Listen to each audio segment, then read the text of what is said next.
Bonjour à tous, et merci de nous rejoindre pour une histoire qui va toucher votre cœur. Avant de plonger dans ce récit émouvant, n'hésitez pas à vous abonner pour découvrir d'autres histoires inspirantes, à aimer la vidéo si elle vous plaît, et à laisser un commentaire. Votre soutien est précieux. Cette histoire est un vibrant hommage à l'altruisme et à la dignité, même dans l'adversité. C'est le récit d'un jeune homme qui, après avoir surmonté un passé difficile, transforme la vie de ceux qui l'entourent. Au cœur de la cité de Méridien, non loin des quartiers chics, se dressait un établissement de renom, le Céleste. C'était un lieu somptueux, où la haute société se pressait pour déguster des mets raffinés. Le restaurant appartenait à Monsieur Dumont, un homme d'affaires prospère, dont l'apparence impeccable et le regard affûté inspiraient le respect et la crainte. Sous sa direction, plus de 60 employés s'affairaient, mais c'est un jeune homme discret qui allait attirer son attention. Adamou avait grandi dans l'ombre des rues, orphelin, se nourrissant des restes que la ville voulait bien lui laisser. Ce passé avait forgé en lui une résilience et une compassion sans limite. Après des années de labeur, il avait trouvé un poste au Céleste comme homme d'entretien. Adamou avait une mission secrète. Chaque soir, il récupérait discrètement les restes de nourriture et les conservait précieusement dans son petit réfrigérateur. Son but n'était pas de se nourrir lui-même, mais de retourner, chaque week-end, dans les quartiers pauvres de son enfance pour distribuer ses provisions à ceux qui, comme lui autrefois, luttaient pour survivre. Cependant, depuis plusieurs mois, des marchandises disparaissaient mystérieusement des réserves du restaurant.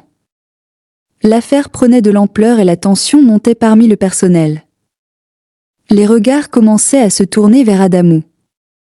Sa discrétion, son habitude de quitter le restaurant avec de petits sacs, bien qu'il ne demande jamais de salaire en avance, le rendait suspect aux yeux de ses collègues.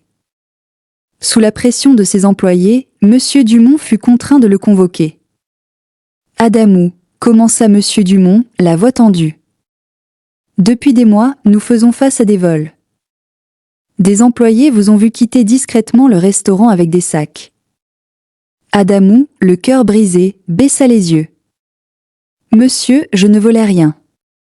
Je ramassais juste. » Mais le patron l'interrompit, lassé par les plaintes. « Je ne peux pas prendre de risques. »« Je suis désolé, Adamou, mais je dois me séparer de vous, à le Céleste, le cœur lourd et la dignité blessée. » Il avait perdu son gagne-pain, accusé à tort. Mais à sa grande surprise, les vols se poursuivirent. Le comptable du restaurant constata que les pertes de stock continuaient de s'accumuler. De plus, sans la vigilance d'Adamou, le travail de nettoyage ralentit, et le gaspillage de nourriture s'accumulait dans les poubelles, traînant dans les couloirs. Le restaurant, autrefois immaculé, perdait lentement de son éclat. Monsieur Dumont était frustré. Son restaurant avait perdu une partie de sa clientèle, et il ne comprenait pas pourquoi. Il décida de faire la tournée des restaurants de la concurrence, de s'installer discrètement pour observer les habitudes des clients et le service. Un soir, alors qu'il sortait d'un établissement chic, il vit une silhouette familière. C'était Adamou. Il se tenait devant la porte, tenant ses petits sacs, discutant avec des gens. Monsieur Dumont plissa les yeux et son cœur se serra en réalisant que ces gens étaient d'anciens clients de son propre restaurant. Le sang de Monsieur Dumont ne fit qu'un tour. C'était donc cela. Adamou avait détourné sa clientèle.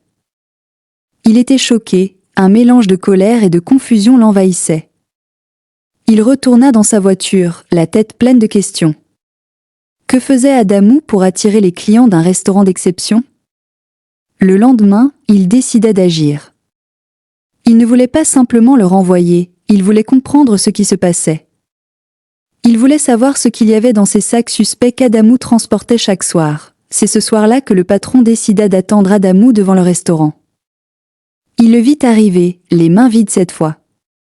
Il s'approcha. « Adamou, je voudrais vous parler. » Le jeune homme, surpris, s'arrêta. « J'ai vu que les vols continuent. J'ai fait une erreur en vous renvoyant.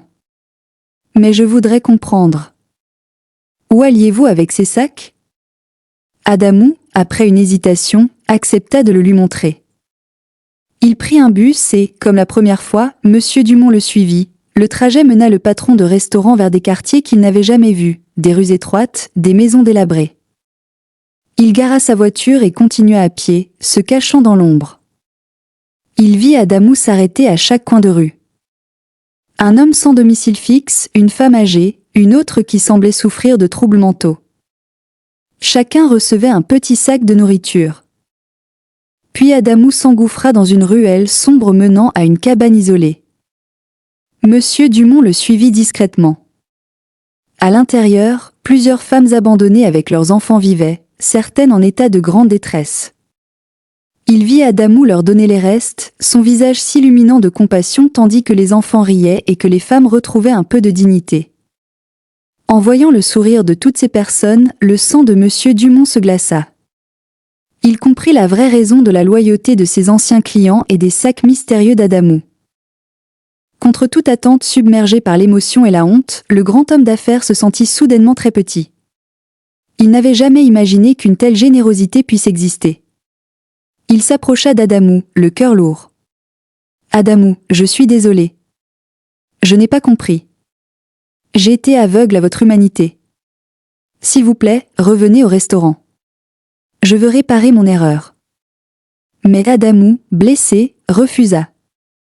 Il avait compris qu'il n'avait jamais cherché d'augmentation, mais juste de quoi vivre décemment et de quoi s'occuper de ses protégés. Choqué, Monsieur Dumont tenta de convaincre Adamou par téléphone les jours suivants, mais le jeune homme ne répondait pas. Il comprit alors qu'il avait besoin d'aide pour retrouver son meilleur employé. Il se tourna vers Bintou, la caissière du Céleste, qui avait toujours traité Adamou avec respect. Ensemble, ils se rendirent chez lui. Quand Adamou vit Bintou à ses côtés, il comprit qu'il n'était pas seul. Il finit par accepter de revenir au restaurant, en partie grâce à la caissière. À partir de ce jour, la vie d'Adamou changea. Le restaurant, lui aussi, retrouva son éclat et une grande partie de sa clientèle. Adamou, avec Bintou, et Monsieur Dumont décidèrent de créer une fondation humanitaire appelée la Marmite du Cœur. Chaque jour, une marmite spéciale était préparée par les chefs du Céleste pour être distribuée aux plus démunis. Adamou avait désormais les moyens et les ressources pour accomplir sa mission à une plus grande échelle. Son ancien statut d'orphelin de la rue devint son plus grand atout.